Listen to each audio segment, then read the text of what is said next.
Hello everyone, this is Jen and I make useful English Lit study videos on Shakespeare, poetry, fiction, literary devices and more to help you get top grades in the subject. So if this sounds exactly like what you need, then make sure that you subscribe to my channel by clicking the black button below. So in today's video, I'd like to dive into what's probably one of the most popular themes discussed in relation to The Great Gatsby, the American dream. So for those of you who are studying the novel, you've probably already come across essay or discussion topics about how The Great Gatsby is a novel about the American dream. But what if it isn't? What if Jay Gatsby was never after this American dream in the first place? So in the rest of this video, that's exactly what I'm going to be arguing for and illustrating as well from moments and quotations from the text. So stick around if you want some refreshing top grade insights into what's frankly a theme that has been done to death.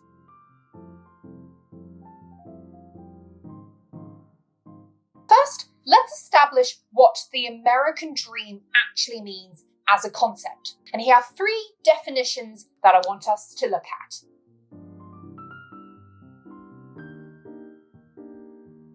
So despite the discrepancies in wordings between these three definitions, you'll notice that one word is shared across all of them, everyone or anyone. What this tells us is that the American dream is, at its core, an aspiration that technically everyone, regardless of class, race, resources, or birth, can achieve.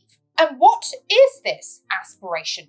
It is a good and successful life, a happy way of living, a better and richer and fuller life, all of which are, frankly, rather vague and subjective descriptions that really depends on how one defines them according to our values. In a nutshell, though, we can summarize the American dream as meaning the equal access to opportunity and the possibility or even the promise of achieving contentment.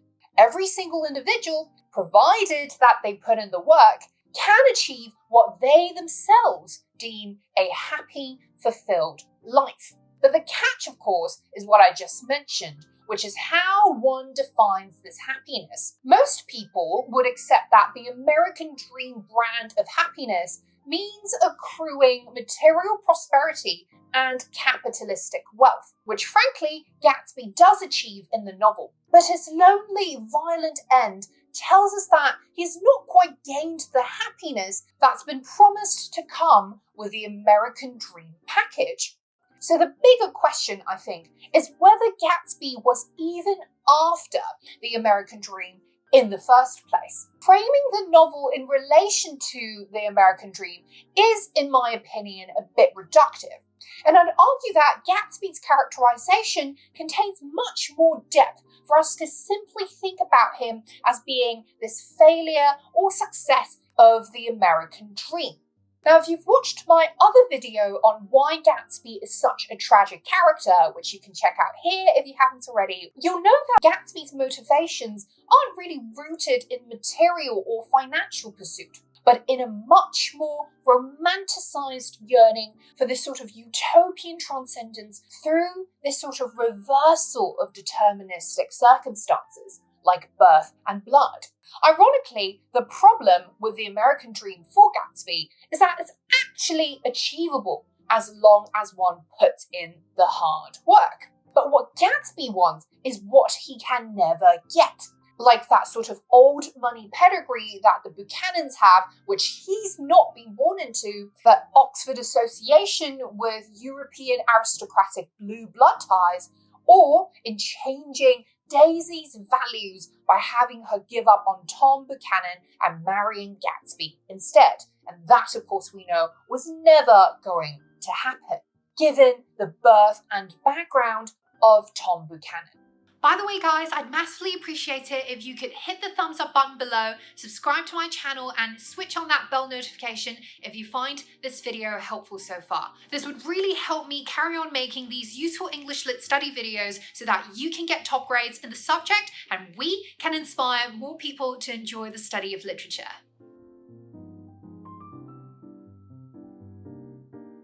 So we first see this in chapter 4, when Gatsby tries to impress the narrator Nick Carraway with information about his own origins by inviting him out to lunch. Despite driving up in this gorgeous car, which clearly signals his wealth, Gatsby isn't content with this being a representation of his identity. Instead, Gatsby proceeds to offer up a backstory about where he supposedly comes from. I am the son of some wealthy people in the Middle West, all dead now. I was brought up in America but educated at Oxford because all my ancestors have been educated there for many years.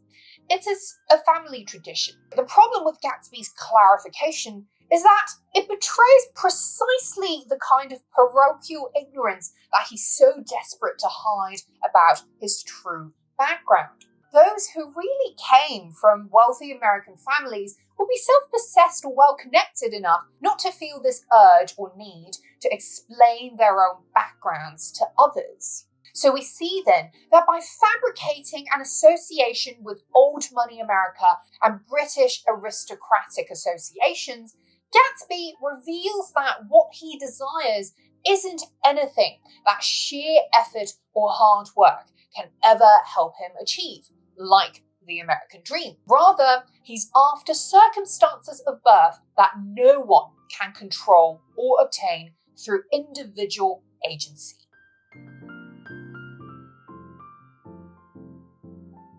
In the novel, a key symbol that suggests Gatsby was never after the American dream is his mansion.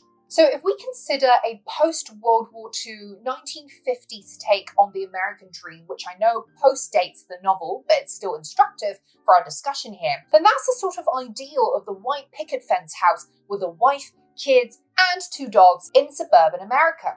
Domestic warmth, bourgeois stability, and the nuclear family are the ideal ends of achieving the American dream. But of course we know that Gatsby is after none of that. While the point to achieving the American dream is to enjoy the fruits of one's labour by feeling a sense of ownership over one's house and family, Gatsby designs his mansion as a space for other people to live in. Likewise, Gatsby doesn't so much want Daisy as this docile, stay-at-home wife as for her to remain an unattainable, goddess-like figure, this kind of Sisyphean pneuma that is desirable precisely because he knows deep down that he will never be able to win her over.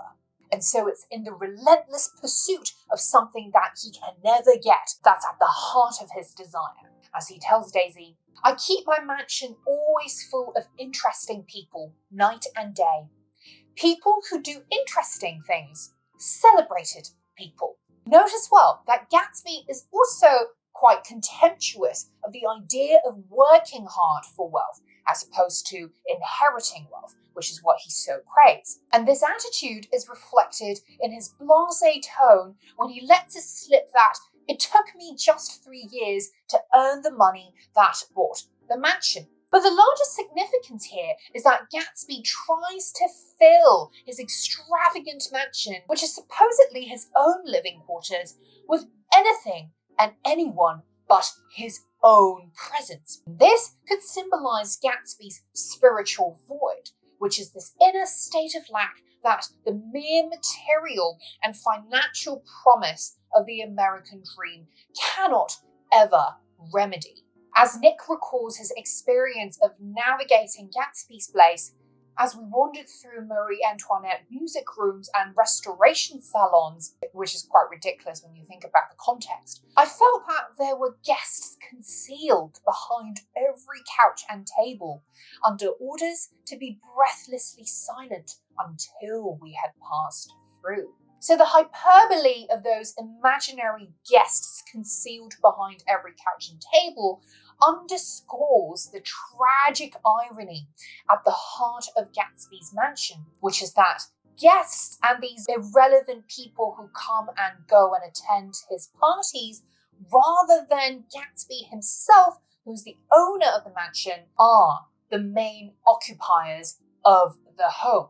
Indeed, Gatsby's bedroom as we see from the description, was the simplest room of all, except where the dresser was garnished with a toilet set of pure dull gold. So this ridiculous sort of juxtaposition here tells us that clearly this isn't a home for comfortable dwelling of the American dream variety, but rather a gaudy showpiece very much removed from the notions of wholesomeness and homeliness that the American dream should evoke. And so that's it for my devil's advocate take on the American dream in The Great Gatsby. So what are your thoughts on this theme? Do you agree with my assessment that Gatsby was never after the American dream in the first place? I'd love to hear your thoughts, so please do comment below with your own ideas so that we can also help each other in our learning community to become passionate, top-grade English Lit students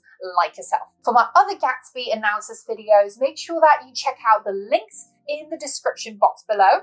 As always, I hope my video has been helpful for your studies, and if you enjoyed this, please do hit the thumbs up button, and if you haven't already, do subscribe to my channel and switch on that bell notification so that you never miss out on my weekly study videos going forward. I will see you guys in the next video.